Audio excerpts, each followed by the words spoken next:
மாமி முதான்வகம் 1949 வருஷம் காஞ்சி மகாபிரிவா திருடமருதூர்ல சாதுர்மாசியத்தில் இருக்கிறதே கல்வைத்த வாரம் அப்படிங்கிற ஒரு பரீட்சையை ஆரம்பிச்சு வச்சா அப்படிங்கிறத பார்த்தோம்.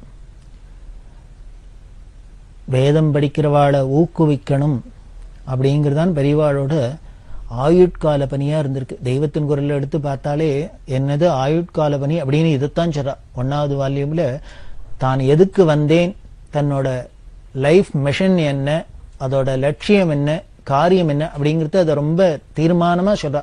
அந்த வேதத்தை திருப்பி உத்தாரணம் பண்ணி நிலைநிறுத்தணும் அப்படிங்கிறது. ஏதோ மத்ஸ்யாவதாரம் பண்ணார், அப்படி பண்ணார், இப்படி பண்ணார், பல அவதாரங்கள்லாம் பண்ணி அதுல பாதாளத்துக்கு போன பூமியை வேதத்தெல்லாம் தூக்கி கொண்டு நிறுத்தினார் பகவான் அப்படின்லாம் பார்க்கணும் இல்லையா. அதை கண்ணெதிர்க்க பார்க்கணும் அப்படின்னா பெரியவா அவதாரம். அந்த வேதத்தை ஊக்குவிக்கிறதுக்காக அந்த கல்வைத்த வாரம் அப்படிங்கிறத வச்சா. அதே மாதிரி 1950 வருஷமும் சாதுர்மாசமும் அங்கேயே தான் நடந்தது அப்படிங்கிறத முன்னமே சொன்னோம். இந்த சாதுர்மாசியத்தும் போது எல்லாம் முடிச்சுன்னு சங்கர ஜெயந்தி ரொம்ப விமர்சையா நடந்தது. அந்த 50ஆம் வருஷம் சங்கர ஜெயந்தி ரொம்ப விமர்சையா திருடமருதூர்ல கொண்டாடினா. இந்த புஷ்ய மண்டபத்துறையிலேருந்து ஆரம்பிச்சு சங்கர ஜெயந்தியை காஞ்சி மடத்துல 5 நாள் கொண்டாடுற வழக்கம். ஆதிசங்கர பகவத் பாதாள் வைசாக சுக்ல பஞ்சமியில அவதாரம் பண்ணினதா சங்கர விஜயம் சொல்றது. அந்த வைசாக சுக்ல பஞ்சமி அப்படின்னா சித்திர மாசம் அமாவாசை கழிச்ச 5ஆம் நாள் பஞ்சமி. அமாவாசை கழிச்ச சித்திர அமாவாசை ஆயிடுச்சுன்னா மறுநாள் பிரதமையிலேருந்து வைசாக சுத்தம், அதுலேருந்து பஞ்சமி திதி 5 நாள். அந்த வைசாக சுத்தம் அப்படின்னு சொல்லக்கூடிய அமாவாசை கழிச்ச பிரதமையிலேருந்து ஆரம்பிச்சு பஞ்சமி வரைக்கும் 5 நாள் மடத்துல உற்சவம் நடக்கும். காஞ்சிபுரத்துல காமாட்சி கோவிலையும் அதே மாதிரி ஆச்சாரியாளுக்கு சங்கர ஜெயந்தி உற்சவம் நடக்கும். ரொம்ப விமர்சையா பண்ற வழக்கம். இந்த 1950ஆம் வருஷம் திருடமருதூர்ல பெரியவா பண்ணின சங்கர ஜெயந்தி ந பூதோ ந பவிஷ்யதி அப்படின்னு சொல்றாப்புல அதுக்கு முன்னாலையும் பார்த்திருக்க முடியாது, பின்னாலையும் பார்த்திருக்க முடியாது. அது போட்டோ எல்லாம் கூட இருக்கு. அதுல பெரியவா அந்த சங்கர ஜெயந்தி ஊர்வலத்துல புஷ்ய மண்டபத்திலேருந்து ஆச்சாரியாள் படத்தை தேர்ல ஊர்வலம் பண்ணி தஞ்சாவூர்ல நாதஸ்வரத்துக்கெல்லாம் கேட்பானே ராஜரத்ன பிள்ளை முதலான பெரிய நாதஸ்வர வித்வான்கள்லாம் வந்து கலந்துட்டு அந்த ஊர்வலம் ரொம்ப விமர்சையா நடக்கிறது. அப்படி விமர்சையா நடக்கிறதே பெரியவா எப்படி அந்த ஊர்வலத்துல கலந்துன்னு வந்தா அப்படின்னா பின்பக்கமாவே நடந்துட்டு ஆச்சாரியாள் ரதம் அப்படி வருது. பெரியவா அந்த ரதத்தை பார்த்துட்டே ஆச்சாரியால தரிசனம் பண்ணி பின்பக்கமாவே நடந்து போறது. ஏன்னா குருவுக்கு பிருஷ்டபாகத்தை காமிக்கப்படாது, ஒரு மரியாதை குறைவு. ரொம்ப மரியாதை உள்ளவாள் கோவிலே சுவாமி சன்னதிக்கு போனோம்னா சுவாமிக்கு நேர பின்பக்கத்தை காமிச்சுன்னு வரப்படாது. அப்படி ஓரமா தான் பின்பக்கத்தை காமிக்காத வரணும். ரொம்ப ஸ்ரத்த இருக்கவா என்ன பண்ணுவா பின்பக்கமாவே நடந்து வருவா இந்த சன்னதி தாண்டுற வரைக்கும். அப்படிதான் இங்கேயும் பெரியவா ஆச்சாரியாளுக்கு முன்னால தான் தரிசனம் பண்ணிண்டே பின்பக்கமா நடந்து போனா அப்படியெல்லாம் பார்க்கிறோம். அதாவது எப்படி கொண்டாடணும், எப்படி பக்தியை காமிக்கணும், எப்படி எல்லாம் பக்தி பண்ணணும், எப்படி மரியாதையை காமிக்கணும் அப்படிங்கிறது எல்லாத்தையும் ஒரு குருட்ட தானே கத்துக்க வேண்டியிருக்கு. எல்லாத்தையுமே சொல்லித்தரத்துக்கு ஒரு குரு வேண்டியிருக்கு. அப்படிதான் இங்கேயும் பெரியவா அதுக்காகவே வாழ்ந்து காமிச்சா எல்லாத்தையும். சங்கர ஜெயந்தி மிக விமர்சையா நடந்தது. அதுல பல வித்வான்கள்லாம் வந்துட்டா. நாதஸ்வர வித்வான் ராஜரத்னம் பிள்ளை அப்படிங்கிறவர். இந்த ராஜரத்னம் பிள்ளை அப்படிங்கிறவெல்லாம் அவளோட கச்சேரிக்கு நாதஸ்வரத்துக்கெல்லாம் எப்படி கூட்டம் வரும், அவள்லாம் எப்பேற்பட்ட மகா மேதைகள் அப்படிங்கறதெல்லாம் பார்க்கிறோம். அவர்லாம் வந்து வாசிக்க பெரியவாளோட ஊர்வலத்துல மாயவரத்துல ஊர்வலம் நடந்து பட்டண பிரவேசம்னு அப்படி நடந்து நிற்கிறதே ராஜரத்னம் பிள்ளை ஏதோ கார்ல போயிருந்திருக்கார். இதைச்சே அந்த பக்கமா பெண்டுக்கு போயிருந்திருக்காரு போல இருக்கு. இப்படி பெரியவாளோட ஊர்வலம் வரத்தை பார்த்தோன்னு காரணம் எடுத்து சொல்லி இறங்கி உடனே தன்னோட மேல் சட்டையெல்லாம் ஒத்துட்டு இடுப்புல துண்டை கட்டிட்டு வாத்தியத்தை எடுத்துன்னு வர சொல்லி பெரியவாளுக்கு வாசிச்சுண்டு கைங்கரியம் பண்ணி அப்புறம் பெரியவாள்கிட்ட போய் தனக்கு பெரியவா கையால பிரசாதம் வேணும்லாம் கேட்டு வாங்கிட்டு அவருக்கு சால்வை முதலான சன்மானங்கள்லாம் பெரியவா பண்ணி யாரை எப்படி கௌரவிக்கணும் அப்படிங்கிறது பெரியவா இதுல ரொம்ப ஸ்பெஷலிஸ்ட். அப்படித்தான் கவனிச்சா. அதே மாதிரிதான் இந்த சங்கர ஜெயந்தியிலும் பல வித்வான்கள் எல்லாம் பெரியவா சம்பாவனை பண்ணி ரொம்ப விமர்சையா நடந்தது. அப்புறம் 1950ஆம் வருஷம் திருடமருதூர்ல நடந்த இன்னொரு முக்கியமான நிகழ்ச்சி பெரியவாளோட சரித்திரத்துல என்ன அப்படின்னா 1950ஆம் வருஷம் டிசம்பர் மாசத்துல 8 நாளைக்கு பாவை மாநாடு அப்படிங்கிற ஒண்ணு நடத்தினா. டிசம்பர் மாசமே தெரியும் நமக்கெல்லாம் மார்கழி மாசம் பிறந்துரும். இந்த மார்கழி மாசம் அப்படின்னாலே திருப்பாவை திருவம்பாவை அப்படிங்கிறது இன்னைக்கு உலகம் முழுக்கலும் பிரசித்தமா இருக்கு. ஆனால் இந்த உலகம் முழுக்கலும் இந்த திருப்பாவை திருவம்பாவை மார்கழி மாசம்னா அதுக்கு இவ்வளவு மகத்துவம் அப்படிங்கறத எப்போ உணர்றாப்புல இருந்தது உலகம் அப்படின்னா இந்த 1950ஆம் வருஷம் டிசம்பர் மாசத்துல பெரியவா பண்ண பாவை மாநாட்டுக்கு அப்புறம் தான் அப்படின்னே சொல்லலாம். இன்னைக்கு அங்கங்க திருப்பாவையும் திருவம்பாவையும் முழங்குறது, கேசட்ஸ் இருக்கு, சிடி இருக்கு, அப்படி இருக்கு இப்படி இருக்கு, கோவில் கோவில் ஒலிக்கிறதுனா அதுக்கெல்லாம் காரணம் இந்த பெரியவா 50ஆவது வருஷத்துல பண்ணின இந்த பாவை மாநாடு. இந்த திருப்பாவை திருவம்பாவை இதோட பெருமை, இதோட பிரபாவம், இதோட மகிமையெல்லாம் உலகத்துக்கு எடுத்து காமிக்கணும். மார்கழி மாசம்னா அதோட மகத்துவம் என்ன, அதோட பெருமை என்ன, அதில் அத்தனையும் காமிக்கிறதுக்காகவே இப்படி 8 நாளைக்கு ஒரு மாநாடு கூட்டினா. அது திருப்பாவை திருவம்பாவை திருமறை ஆரங்க மாநாடு. திருப்பாவை திருவம்பாவை திருமறை ஆரங்க மாநாடு அப்படின்னு அதுக்கு பேர் கொடுத்திருந்தா. இல்ல தமிழ்ல என்னென்ன திருமறைகள்லாம் எல்லாம் சேர்ந்தது. ரொம்ப இந்த மாநாடு பிரபலமானது. அதுல பல வித்வான்கள் எல்லாம் கூப்பிட்டு, ஓதுவாமூர்த்திகள்லாம் கூப்பிட்டு அதெல்லாம் பத்தி திருப்பாவையை பத்தி பாடி காமிக்க சொல்றது. அதோட பெருமையை அர்த்தங்கள் எல்லாம் உபன்யாசம் பண்ண சொல்றது. திருவம்பாவையை பத்தி சைவர்களை கூப்பிட்டு அவளெல்லாம் அதை பாடச் சொல்றது. அதுக்கு அதோட மகிமையெல்லாம் அதுல உள்ள பொருள்லாம் உபன்யாசம் பண்ண சொல்றது. இப்படி பலது நடந்தது. இல்ல இன்னொரு விசேஷம் என்ன அப்படின்னா, சைவமும் வைஷ்ணவம் ஒத்துமையா வரத்துக்கு இது மாதிரி கைங்கரியெல்லாம் பெரிவா பண்ணியிருக்கா. அந்த பாவை மாநாட்டுல திருப்பாவையெல்லாம் சொன்னாலே இது வைஷ்ணவர்கள்லாம் வந்து அவ உபன்யாசம் பண்ணி அப்படி எல்லாம் இருந்தா. திருவம்பாவையை சொல்லணும் அப்படின்னா அதுக்கு சைவர்கள்லாம் வந்தா. இப்படி சைவ வைஷ்ணவ பிராமண அப்ராமண இந்த எந்த ஒரு பேதமும் இல்லாத எல்லாரும் ஒன்னா சேர்ந்துண்டு இதை ரொம்ப விமர்சையா கொண்டாடுறாப்புல பெரியவா ஏற்பாடு பண்ணா. அதுல திருவாவடுதுறை ஆதீனம், தர்மபுரம் ஆதீனம் முதலான சைவ மட ஆதீன தலைவர்கள்லாம் வந்து கலந்துண்டு அவளுக்கெல்லாம் ரொம்ப உற்சாகம். என்ன இப்படி ஒரு பெரியவா இப்படி ஒரு பெரிய ஒரு சாதனை மாதிரி நடத்துறாளே அப்படின்ட்டு அவள்லாம் வந்து ரொம்ப சப்போர்ட் பண்ண. இது ரொம்ப நன்னா நடந்தது. அரியக்குடி ராமானுஜயங்கார் அப்படிங்கிற சங்கீத மகாமேத அவர்தான் இந்த திருப்பாவைக்கெல்லாம் ரொம்ப முக்கியமா கலந்துட்டார்.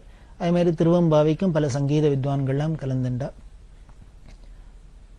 அதுல இன்னொரு விசேஷம் என்னன்னா, மடத்துல உள்ள 2 பேரை விட்டு யானை மேல உட்காத்தி வச்சு வெடிகார்த்தால ஒரு தீபத்தை அரிக்கன் லைட் அப்படின்னு சொல்ல அதை எடுத்துட்டு உஷத் காலத்துல யானை மேல உட்காந்து மகாலிங்க சுவாமி வீதியில திருடமருதூர்ல இவா திருப்பாவை பாடிண்டு போகணும். யானை மேல உட்காத்தி வச்சு அதுக்கு ஒரு, அதாவது ராஜாக்கள்லாம் இப்படி ஒரு கௌரவத்தை பண்ணுவா. எந்த ஒரு உயர்ந்த விஷயமா இருந்தாலும் இந்த கிரந்தமா இருந்தாலும் யானை மேல உட்காத்தி வைக்கிறது அப்படின்னு நாம சோழராஜா சரித்திரத்திலேயே பார்க்கிறோம். பெரிய புராணம் எழுதணும்னு அதை எப்படி சேக்கிழார் பெரிய புராணம் எழுதுறதே இந்த ராஜா எப்படி பண்ணார், யானை மேல அவரை உட்காத்தி வச்சு அந்த புஸ்தகத்தையும் வச்சு தான் சாமரம் போட்டு அதை வீதியில் அழிச்சுன்னு போனார் அப்படின்லாம் பார்க்கிறோம். அது மாதிரிதான் இங்க திருப்பாவையும் திருவம்பாவையும் பாடுறவாளத்துக்கு யானை மேல உட்காத்தி வச்சு வெடிகார்த்தாலே நகர சங்கீர்த்தனமா இந்த திருப்பாவை திருவம்பாவை அப்படி மாநாட்டுல ஊர்வலம்லாம் விட்டார். இப்படி ஒரு அபூர்வமான நிகழ்ச்சிகள், அற்புதமான நிகழ்ச்சிகள்லாம் பெரிவா பண்ணி இந்த திருப்பாவை திருவம்பாவை முதலான தமிழ் மறைகள்லாம் பிரகாசப்படுத்தினா. அதே மாதிரி திருவிழாக்கள்ல துண்டு பிரசுரம் ஒவ்வொரு ஊர்லயும் அங்கங்க இந்த ஊருக்குன்னு சில திருவிழாக்கள்லாம் இருக்கும். தேர் திருவிழா அப்படின்லாம் சொல்றோம். அந்த தேர் திருவிழாக்கள் எல்லாம் துண்டு பிரசுரம் கொடுக்கறது, சின்ன சின்ன ஹேண்ட் புக்ஸ் ஹேண்ட் பில்ஸ் அப்படின்லாம் சொல்லும். இதை மாதிரி கொடுத்து இந்த நல்ல விஷயங்கள்லாம் பிரபலப்படுத்துறது, பிரச்சாரம் பண்றது. இந்த சத் விஷயங்களை பிரச்சாரம் பண்றதுக்கு பெரியவா கையாண்ட யுக்திகள்லாம் பார்த்தா ரொம்ப எளிமையா இருக்கும், ஆனா வெரி பவர்ஃபுல்லா இருக்கும். அப்படி இந்த துண்டு பிரசுர விநியோகத்துல என்ன பண்ணான்னு விநாயகர் அகவல் ஔவையார் பண்ணினது. விநாயகர் அகவல் அப்படிங்கிறது யோக சாஸ்திரத்தெல்லாம் உள்ளுக்குள்ள அடக்கி ரொம்ப ஒரு பெரிய முக்கியமானது. தெய்வத்தின் குரல்ல பெரியவா ரொம்ப முக்கியமா சொல்றா. இந்த விநாயகர் அகவலை முக்கியமா யாரெல்லாம் பாராயணம் பண்ணணும்னா குழந்தைகள்லாம் படிச்சு சொல்லணும், நெட்ரு பண்ணணும். அதே மாதிரி ஸ்திரீகள், ஔவையார் ஒரு ஸ்திரீயா இருந்துன்னு யோக சாஸ்திரத்துல எவ்வளவு பெரிய யோகீஸ்வரையா இருந்திருக்கான்னு தெரியுது. அதனால ஸ்திரீகளுக்கெல்லாம் அதுல ஜாஸ்தி உரிமை உண்டு. ஸ்திரீகள்லாம் படிக்கலாம், தங்கள் குழந்தைகளுக்கெல்லாம் சொல்லலாம். எல்லாரும் புருஷா ஸ்திரீ ஆண் பெண் குழந்தைகள் இந்த வயசு அந்த வயசு இல்லாத எல்லாரும் விநாயகர் அகவலை படிக்கணும் அப்படிங்கிறதுல பெரியவா ரொம்ப தீர்மானமா இருந்து அதை பிரச்சாரம் பண்ணினா. அதே மாதிரி திருமுருகாற்றுப்படை அப்படின்னு நக்கீர தேவர் பண்ணினது முருகனோட பிரபாவத்தை சொல்றது. அதுவும் ரொம்ப உயர்ந்த கிரந்தம். அந்த திருமுருகாற்றுப்படைய எல்லாரும் பாராயணம் பண்ணணும், நெற்று பண்ணணும் அப்படிங்கிறதுக்காக அதை இந்த விநியோகத்துல அதை பண்ணினா. பாகவத சுருக்கம் அப்படின்னு இன்னைக்கு பார்த்தீங்கன்னா உலகம் முழுக்கலும் ஸ்ரீமத் பாகவதம் ஸ்ரீமத் பாகவதம் அப்படின்லாம் ரொம்ப பிரபலமா இருக்கு.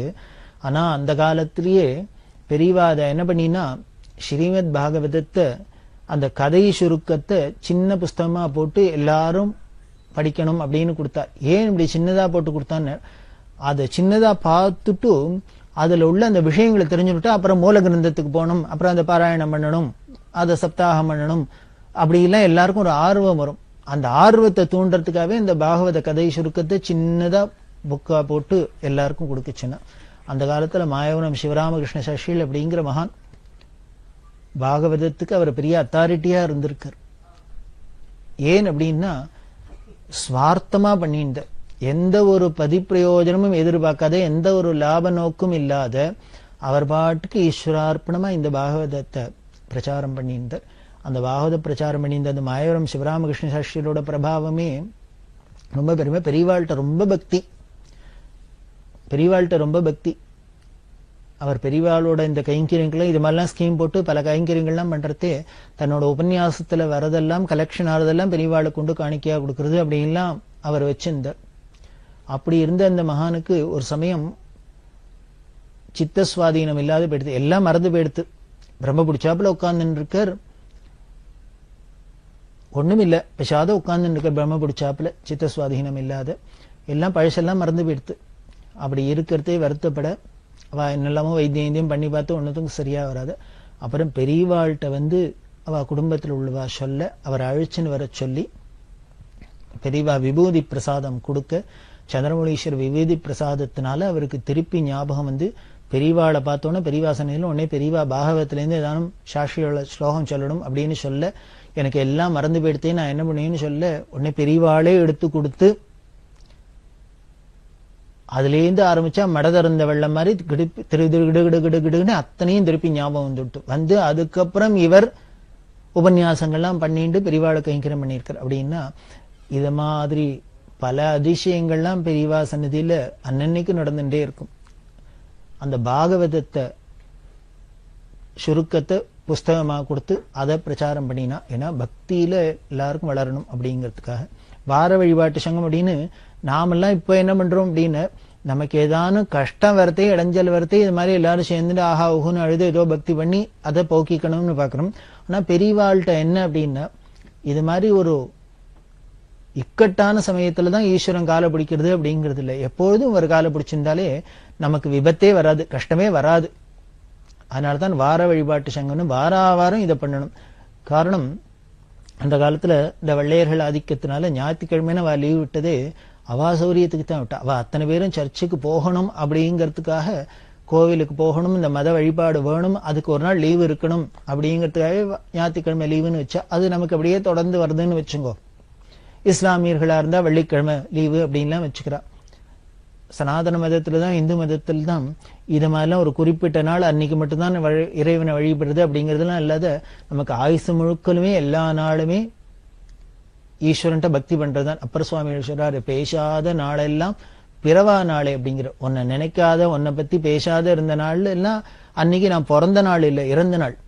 அப்படி நமக்கு ஆயுசு முழுக்கலுமே அந்த பக்திங்கிறது ஓர் இந்தத்தினால இதெல்லாம் நமக்கு ஸ்பெஷலா இன்னைக்கு தான் இல்லை. இருந்தாலும் இந்த சம்பிரதாயத்தை ஒட்டி பெரியவா என்ன பண்ணா ஞாயிற்றுக்கிழமை தான் எல்லாருக்கும் ஒரு லீவுங்கிறதே ஒரு ஸ்டாண்டர்டா உலகம் முழுக்கலும் ஆயிட்டதுனால பானுவாரம் அன்னைக்கு ரொம்ப முக்கியமான நாள் தான். அன்னைக்கு எல்லாரும் இந்த வார வழிபாட்டுல சங்கத்துல சேர்ந்தவா எல்லாரும் இந்த கிராமத்தில் முழுக்கலும் எல்லா வர்ணத்தார சேர்ந்தவா ஹரிஜன்கள்லேருந்து அத்தனை பேருமா ஒன்னா சேர்ந்துட்டு அவ சுத்தபத்தமா குளிச்சுட்டு நெத்திக்கெல்லாம் விட்டுண்டு எல்லாம் பண்ணிட்டு அவ வந்து ஒரு இடத்துல உட்கார்ந்துட்டு பகவன் நாமாவை ஜபம் பண்றது. ஜபம் பண்ணிட்டு அதுக்கப்புறம் நாம சங்கீர்த்தனத்தை பண்ணிட்டு நகர்வலம் வரணும். கிராம பிரதட்சணம், நகர சங்கீர்த்தனம்னு இப்போ பல பேர் சொல்லி பல விஷயங்கள்லாம் எல்லாருக்கும் நடந்துட்டு இருக்கு, பிரபலமா நடந்துட்டு இருக்கு. அது பெரியவா இப்படி ஆரம்பிச்சதுதான். இந்த வார வழிபாட்டு சங்கம் மூலமா ஞாயிற்றுக்கிழமையில காலங்கார்த்தால எந்தனே எல்லாரும் ஸ்நானம் பண்ணிட்டு பகவன் நாமாவை பஜனை பண்ணிட்டு நகர சங்கீர்த்தனம் பண்ணணும் அப்படின்னு. எதுக்கு நகர சங்கீர்த்தனம் அப்படின்னா, ஒரு இடத்துல உட்காந்து நம்ம பண்ணினோம்னா எல்லாரும் வந்து கேட்கணும். ஆனா இதே நாம போய் எல்லா இடத்துக்கும் பண்ணினோம்னா அவாவா இருந்த இடத்துல இருந்தே கேட்கலாம். அதான் நமது சம்பிரதாயத்துல, நமது மதத்துல கோவில்ல இந்த உற்சவ விக்கிரகம் அப்படின்னு ஒண்ணு வச்சு திருவிழா உற்சவம் 10 நாள் உற்சவம் அப்படின்லாம் கொடியேறி பண்றதுக்கெல்லாம் காரணமே என்ன அப்படின்னா, யாரெல்லாம் கோவிலுக்குள்ள போய் தரிசனம் பண்ண முடியாத இருக்கோ, அதுக்கு பல காரணங்கள் இருக்கலாம். அவளோட சரீரத்துல உபாதைகளுக்கெல்லாம், வயசாக இருக்கலாம், அவளால போய் பார்க்க முடியாத இருக்கலாம், இல்ல அவளை இங்க போகலாம் அங்க போகக்கூடாது, சில அதிகாரிகள் பேதம்லாம் வச்சிருந்ததுனால அப்படி எல்லாராலையும் பார்த்து ஈஸ்வரனை தரிசனம் பண்ணி அனுகிரகம் அடைய முடியாதுங்கிறதுனாலதான் அவாவா இருக்கிற இடத்துக்கு ஈஸ்வரன் வெளியில வந்துடுறாப்புல 10 நாள் உற்சவம் வீதியில போறது அப்படின்லாம் வச்சா. அது மாதிரிதான் இந்த நகர சங்கீர்த்தனம், நாம சங்கீர்த்தனத்தை வெளியில பாடிட்டு போறது அப்படிங்கிறதும் பகவன் நாமா சொல்லிட்டு அவாவா காலம் ஞாயிற்றுக்கிழமைன்னு எல்லாரும் ரெஸ்ட் இருக்குன்னு நல்லா லேட்டா எழுந்திருக்கலாம்னு படுத்துட்டு இருக்கிற சமயமா இருக்கும். அப்படி கூட டயத்தை வேஸ்ட் பண்ணக்கூடாது.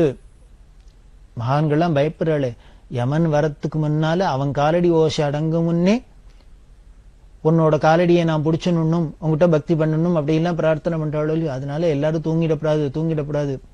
விவேகானந்தர் சொல்றாங்கிறாளே, ஏந்திருங்கோ அவே கவே கரைஸ் அப்படின்லாம் சொல்ற. அப்படின்னா இது உபனிஷத் வாக்கியம் தானே, உபனிஷத்தே அப்படித்தான் சொல்றது.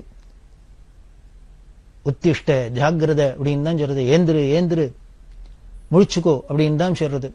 அப்படி எல்லாரையும் தூங்காத முழிச்சுக்கிறதுக்குன்னு தானே இவர் விழுப்புரம் விழுமியபுரம்ங்கிற அந்த ஜாகரணபுரியிலேருந்தே அவதாரம் பண்ணிட்டு வந்தா பெரியவா. அதனால எல்லாரையும் அந்த ஞாயிற்றுக்கிழமையிலையும் தூங்கி போடாத இருக்கணும், அவ லைஃபை வீணடிச்சிடாத இருக்கணுங்கிறதுக்காக போல இருக்கு இந்த நகர சங்கீர்த்தனம் அப்படின்னு ஒன்னு ஆரம்பிச்சு வச்சு வார வழிபாட்டுலாம் வச்சா. வாரம் இது ரெகுலரா நடக்கணும், தொடர்ந்து நடக்கணும், கிராமத்துக்கு கிராமம் நடக்கணும் அப்படின்னு இந்த வார வழிபாட்டு சங்கம். 1951 வருஷம் சங்கர ஜெயந்திக்கு திருவாரூர்ல இருந்தா.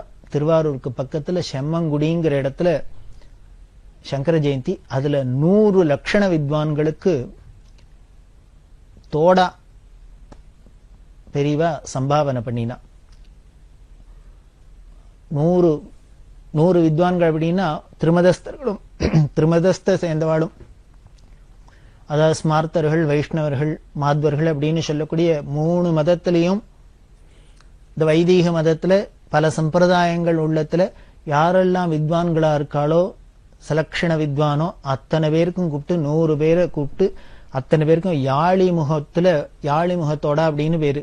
யாழி முகத்தோட இருக்கும், ரொம்ப கண்ணா இருக்கும், அதுல கல்லெல்லாம் இழைச்சு ரொம்ப விமரிசையா இருக்கும், ரொம்ப பிரமாதமா இருக்கும் வேலைப்பாடோட. அது மாதிரி தோடா 100 பேருக்கு பிரைஸ். அப்படின்னா ஒரு தோடாவே 5-6 பவுன் இருக்கும். அப்படின்னா 100 பேருக்குன்னா எத்தனை பவுன் பார்த்துங்கோ.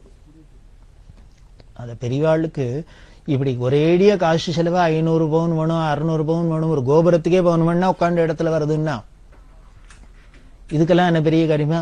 இப்படி ரொம்ப காஸ்ட்லியான ஒரு விஷயங்கள்லாம் பெரியவாள்கிட்ட ரொம்ப சுலபமா நடக்கும், ரொம்ப எளிமையான விஷயங்களும் பெரியவாள்கிட்ட நடக்கும். ரெண்டுத்தையும் பார்க்கலாம். அந்த 1951 வருஷம் சங்கர ஜெயந்தியில செம்மங்குடியில 100 வித்வான்களுக்கு, சலக்ஷண வித்வான்களுக்கு பெரியவா இந்த தோடா பரிசு கொடுத்தா. அது ஏன் சங்கர ஜெயந்தின்னர்?